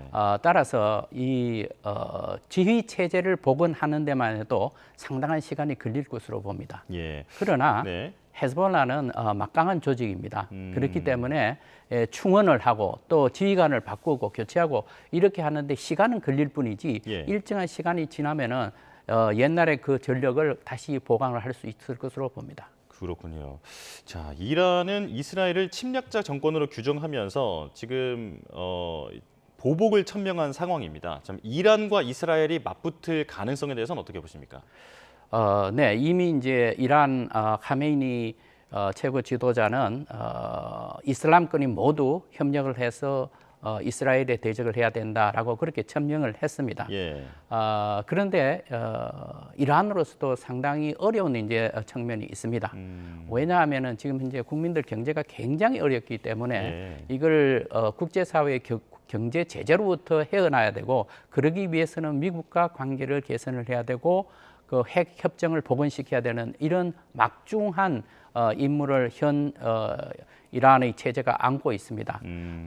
그 한 가지 측면과 또 한 가지 측면은 지금 현재 저항의 축이 여러 군데서 지금 현재 이스라엘의 공격을 받아서 와해가 되어가고 있는 상황입니다. 그렇다면 저항의 축의 중심인 이란으로서도 어떤 대응을 해야 되지 않느냐 예. 이런 아주 어려운 고비에 나와 있습니다. 그렇다면 이란이 할 수 있는 것은 무엇이냐? 워낙에 이스라엘하고의 거리가 멀기 때문에 예. 결국은 미사일 드론 공격에 의존할 수밖에 없고 그런데 지난번 공격에서 99% 요격당했습니다. 따라서 거기에서 이번에 또 하는 경우에 어느 정도 효과가 있을 것이냐에 대한 의문이 있습니다. 예. 따라서 지금 현재 많은 분석가들은 아마도 이란이 해외에 있는 이스라엘의 목표물을 겨냥을 하지 않을까라는 그런 예상도 많이 나오고 있습니다. 이스라엘 본토가 아니라 다른 지역에 있는. 네, 예를 들면은 이스라엘과 관련된 시설이라든가 또는 대사관이라든가 외교관이라든가 이스라엘 방문객이라든가 이런 이지 타켓에 대한 공격을 예상들을 하고 있습니다. 그렇군요. 자, 이것도 좀 여쭤볼게요. 지금 하메이니가 최고 지도자잖아요, 이란의. 자, 그리고 지금 얼마 전에 취임한 페제시키안 대통령은 또 개혁파라고 알려졌습니다. 이 두 사람의 의견은 일치하는 편입니까? 대체로들 지금 하메이니 최고 지도자가 안보 국방 문제에 대해서는 실권을 갖고 있다 그러는데 사실입니다. 그러나 지금 현재 페제시키안 대통령은 국민의 투표로서 당선된 사람이고 기대가 굉장히 크고 국제사회에서도 주시를 하고 있습니다. 또 한 가지는 과연 하메이니 최고 지도자와 페제시키안 대통령 간의 그 정책의 차이가 있을 것이냐 하는 문제에 대해서는 현재까지 상황을 보면은 최고 지도자든 대통령이든 매우 신중한 행보를 하고 있습니다. 따라서 제가 보기에는 이러한 신중한 정책이 어느 정도 계속되지 않을까 그렇게 생각을 합니다. 이제 이란과 이스라엘의 전면전까지 가기에는 양측 모두 고려할 사항이 많다. 지금 뭐 이렇게 보면 될 것 같은데요. 그렇습니다. 자, 그렇다면 이스라엘의 다음 스텝은 뭐가 될까요? 이스라엘의 다음 스텝은 이란의 다음 스텝이 무엇이냐에 따라서 아마 크게 영향을 받을 것입니다. 자, 그러면 이란의 다음 스텝이 무엇이냐? 그러면은 이스라엘에 대해서 대규모 공격을 한다, 아니면 헤즈볼라나 아니면 다른 저항의 축 세력을 이용한다, 뭐 그렇게 할 수 있습니다. 그런데 만약의 경우 이란이 직접적으로 이스라엘에 대한 공격을 한다, 이렇게 되는 경우는 상황이 매우 달라질 것입니다. 그래서 아마 이스라엘 측으로서는 다음 행보, 이란의 대응에 따라서 이란에 대해서 어떻게 대응을 하느냐 하는 것이 다음 수순이 아닐까 생각을 합니다. 그렇군요. 자, 지금 이스라엘은 하마스와의 전쟁 그리고 헤즈볼라와의 전쟁까지 해서 이제 두 개의 전쟁을 벌이고 있는 상황이 됐습니다. 자, 이제 이런 전쟁이 도대체 언제쯤 끝날 것인가? 이제 국제사회 이목이 주목되고 있는데 미국 대선 변수도 있고요. 지금 이곳의 뭐 경제 상황, 정치적 상황 여러 가지 변수가 있는데 전쟁이 끝나는 시기에 대해서는 좀 전망이 되는 게 있습니까? 제가 보기에는 이 문제는 첫 번째 요인으로 이스라엘 국내적인 요소를 생각을 할 수 있을 것 같습니다. 예를 들면은 지금 이스라엘 국민들이 네타냐후 총리에 대한 불신이 상당히 강합니다.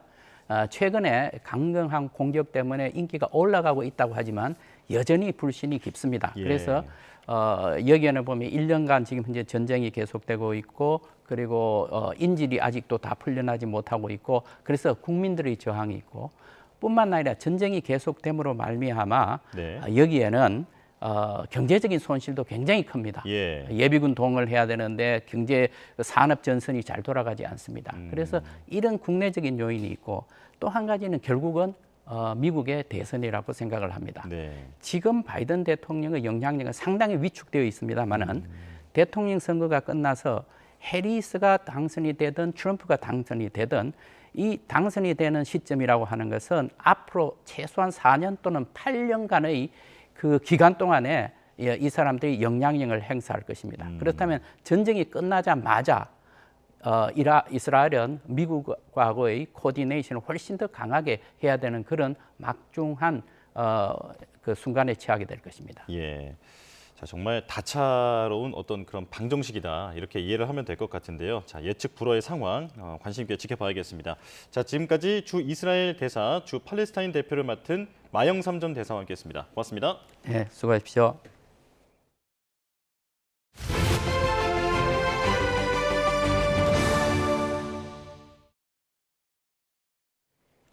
미국 대선이 40일도 채 남지 않은 가운데 트럼프 전 대통령이 해리스 부통령을 향해 정신장애가 있다고 주장했습니다. 공화당 내에서조차 트럼프가 정책에 집중해야 한다며 과도한 인신공격을 경계했습니다. 워싱턴 권준기 특파원입니다.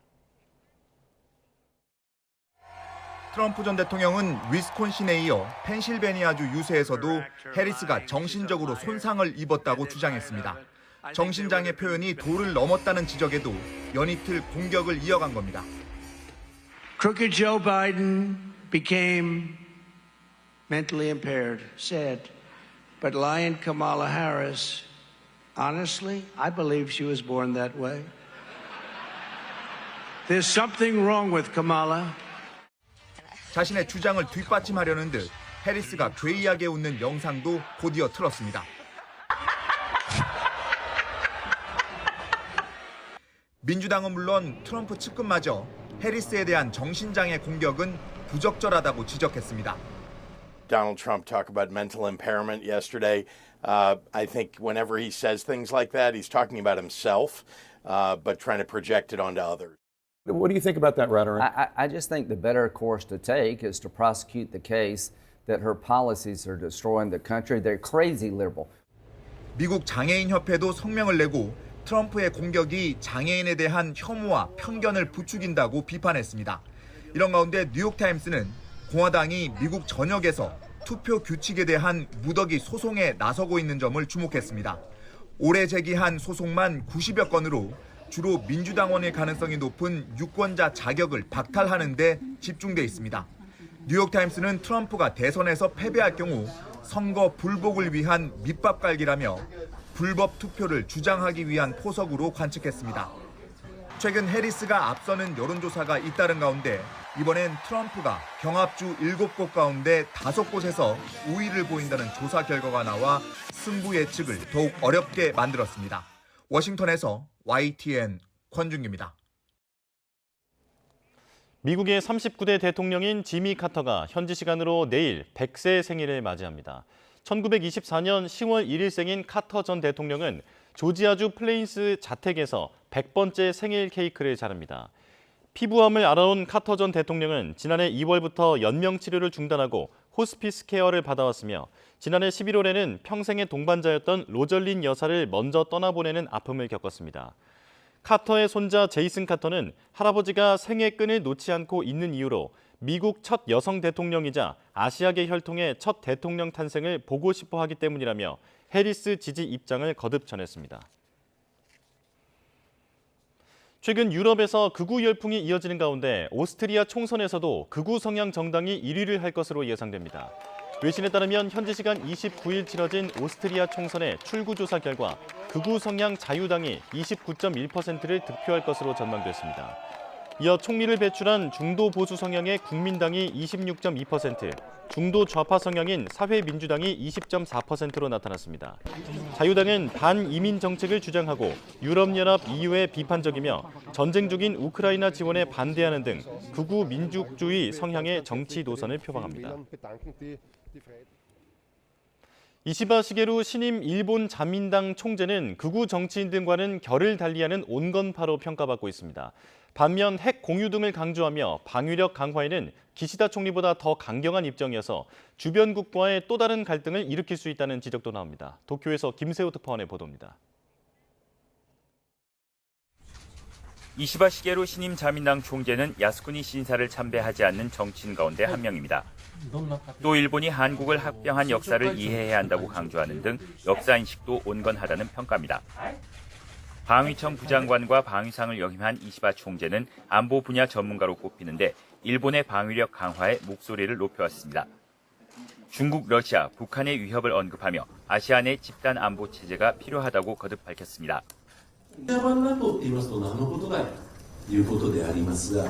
集団安全保障の本質は義務でございます。集団的自衛権というのはその言葉の通り権利であります。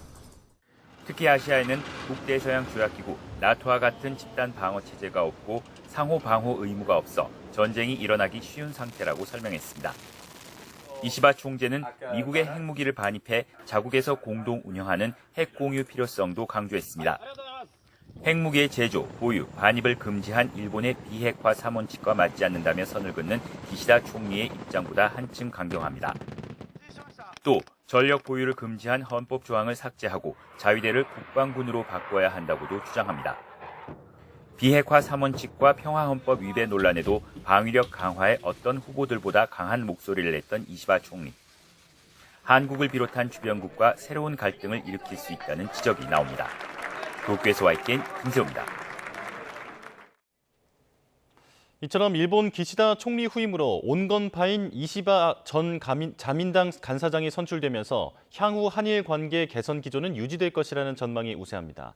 하지만 아직 불편한 현안으로 남아있는 강제징용 문제에서 전향적인 행보를 기대하기는 어려울 수 있다는 관측이 나옵니다. 조수연 기자입니다.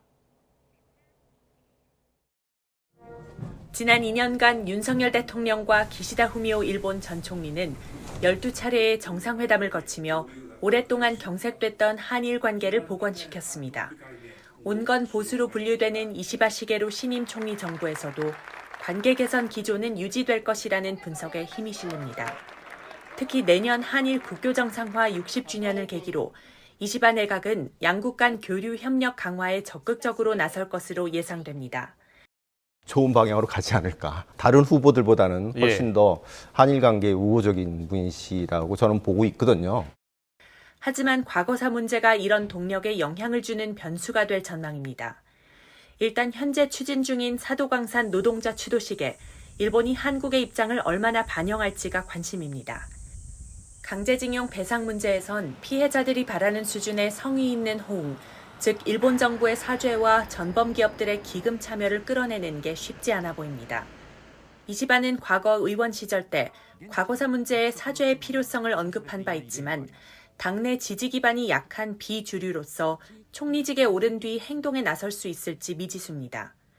당장 눈앞에서 끌어낼 수 있는 결과로 보기는 어렵지만 이러한 우리의 기대가 있다라는 부분은 지속적으로 일본에 알려줄 필요가 있고 지금보다는 나은 조치들이 좀 나올 수 있도록 일본 내 분위기도 만들어야 되고 우리 정부는 새로 출범하는 일본 내각과 긴밀히 소통하며 한일 관계의 긍정적 흐름을 이어가기 위해 계속 협력한다는 입장입니다. 외교부는 그간 한일 정상 간 굳건한 신뢰와 소통을 기반으로 양국 관계가 개선 발전해왔다며 신임 총리와도 활발한 교류를 이어나가길 기대한다고 밝혔습니다. 한일 정상 간 교류의 구체적인 방식과 시기에 대해서는 이시바 총리의 일정 등을 고려해가며 일본 측과 협의할 수 있을 것으로 내다봤습니다. YTN 조수연입니다. 미국 남동부를 강타한 허리케인 헐린이 강풍과 폭우를 몰고 온 결과 사망자가 93명까지 늘어났다고 현지 시간 29일 CNN이 보도했습니다. CNN은 사우스캐롤라이나와 플로리다, 조지아, 노스캐롤라이나, 버지니아에서 최소 89명이 숨졌다고 전했습니다. 또 보험사 등은 주말 동안 피해 추정치가 150억 달러에서 1000억 달러, 우리 돈으로 많게는 131조 2천억 원에 이를 것이라고 발표했습니다. 열대성 폭풍 존이 몰고 온 폭우로 멕시코에서 지금까지 최소 22명이 숨진 것으로 집계됐다고 현지 언론들이 보도했습니다. 멕시코 국가수자원위원회는 현지 시간 29일 열대성 폭풍으로 강등된 존의 영향으로 게레로 지역을 중심으로 최소 18명의 인명피해가 발생했다며 이같이 밝혔습니다. 또 오아하카에서 3명이 사망했고 미초아칸주 북쪽의 강에서 어린 소년이 추가로 사망했다고 현지 언론들은 전했습니다. 미국 캘리포니아주 아로마스 지역에서 규모 4.2의 지진이 발생했습니다. 미 지질조사국은 샌프란시스코 남쪽으로 150km 떨어진 몬터레이 카운티 인근 아로마스 내륙에서 지진이 발생했으며 진원의 깊이는 7.4km였다고 밝혔습니다. 지진으로 인한 인명피해 등은 보고되지 않았지만 인근 지역 주민 수천 명이 흔들림을 느꼈다는 신고가 이어졌습니다. 르완다에서 치명적인 마르부르크 병에 20명이 감염돼 6명이 숨졌다고 보건당국이 밝혔습니다. 최고 88%까지 이르는 높은 치명률과 강한 전염성으로 에볼라 바이러스와 유사하다고 평가받는 마르부르크 병은 고열과 심한 두통, 출혈 등의 증상을 수반하는 급성 열성 전염병입니다. 과일을 먹고 사는 큰 박쥐를 통해 전파된 것으로 알려졌으며 사람 사이에서는 책 접촉 등으로 감염될 수 있습니다. 현재 백신이나 항바이러스 치료제는 개발되지 않았지만 증상 완화를 위한 수분 보충 치료가 권장됩니다. 김포 골드라인의 운영사가 개통 후 5년 만에 교체됐습니다. 김포시는 골드라인 운영사가 서울교통공사 자회사에서 현대로템의 자회사 김포 골드라인 SRS로 변경됐다고 밝혔습니다. 앞선 운영사 공모에서 우선 협상 대상자로 선정된 이 업체는 지난 4월 김포시와 협약을 체결한 뒤 업무 인수인계 절차를 밟았고 앞으로 5년간 김포 골드라인 운영 및 유지 관리 업무를 맡게 됩니다. 하반신이 마비되는 등 업무상 재해로 34년 동안 투병하다가 장질환으로 숨진 노동자에게 유족급여 지급을 거부한 것은 위법하지 않다고 법원이 판단했습니다. 서울행정법원은 A씨의 유족이 근로복지공단을 상대로 유족급여 지급 거절을 취소해달라며 낸 소송에서 원고 패소로 판결했습니다. 재판부는 노동자가 업무상 재해로 요양하던 중 새로운 병이 생겼을 때 이 역시 업무상 재해로 보기 위해서는 기존 재해와 인과관계가 인정돼야 한다고 판단했습니다. 광부로 일했던 A씨는 지난 1986년 업무상 재해를 당해 하반신이 마비되는 등 34년 동안 투병하다가 장이 늘어나는 독성 거대결장이라는 질환으로 숨졌습니다.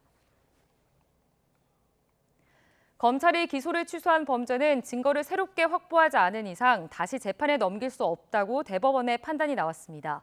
대법원은 사기 등의 혐의로 기소된 A씨에게 공소기각을 선고한 원심 판결을 확정했습니다.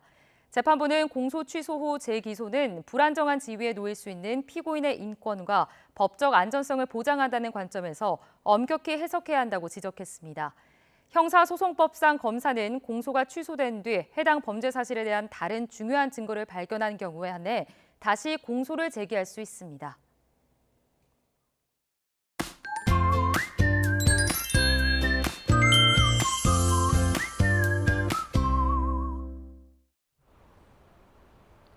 오늘 외출 시 옷차림에 유의하셔야겠습니다. 아침에는 선선함이 감돌았지만 낮 동안에는 다시 늦더위가 이어지겠는데요. 오늘 서울 한낮 기온은 28도로 평년 수준을 5도나 웃돌겠습니다. 큰 기온 변화에 감기 걸리지 않도록 입고 벗기 편한 겉옷으로 체온 조절에 신경 써주시기 바랍니다. 오늘은 전국적으로 쾌청한 가을 하늘이 펼쳐지겠습니다. 다만 그만큼 자외선 지수도 높게 오르는 곳이 많겠는데요. 장시간 야외 활동하시는 분들은 긴 소매의 옷을 입거나 자외선 차단제를 덧발라 주시는 게 좋겠습니다. 오늘 낮 동안에는 서쪽 지방과 영남을 중심으로 기온이 크게 오르겠습니다. 서울과 광주, 대구의 한낮 기온이 28도로 평년 수준을 3에서 5도가량 웃돌겠습니다. 10월의 첫날이자 임시 공휴일인 내일은 전국 대부분 지역에 비가 내립니다. 이 비구름 뒤로 찬 공기가 남아가겠는데요. 따라서 내일은 서울 한낮 기온이 22도, 모레 아침에는 11도까지 뚝 떨어질 전망입니다. 한편 제18호 태풍 끄라토는 현재 필리핀 마닐라 북쪽 해상에서 북서진하고 있습니다. 이번 주 날씨는 태풍이 변수가 되겠는데요.